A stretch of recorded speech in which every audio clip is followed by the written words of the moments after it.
ধৈর্য ধরতে পারলে রবের উপর সন্তুষ্টির সাথে পাক্কা হবেনই হবেন। এমন ভাবে আল্লাহ তাআলা আপনাকে পাকা বানাবে, মজবুত বানাবে।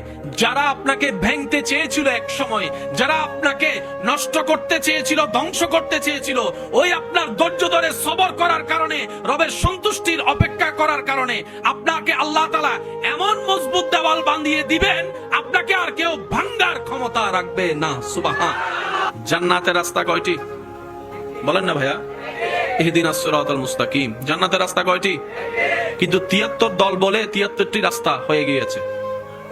এবার ৭৩ রাস্তার ভিতরে একটি কোনটা রাস্তা যেটা জান্নাতের দিকে যায়, সেটা আপনাকে, আমাকে, আমাদেরকে নিজ দায়িত্বে খুঁজে বের করতে হবে। দায়িত্ব আমাদের, খুঁজে বের করার দায়িত্ব।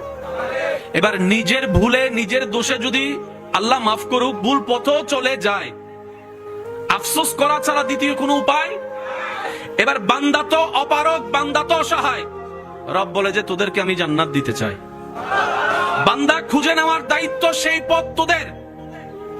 তবে তোদেরকে আমি আল্লাহ একটু দয়া করে সুযোগ দিচ্ছি, তোরা চাইলে আমি আল্লাহর সাপোর্ট নিতে পারিস। একটু জোরে বলি না?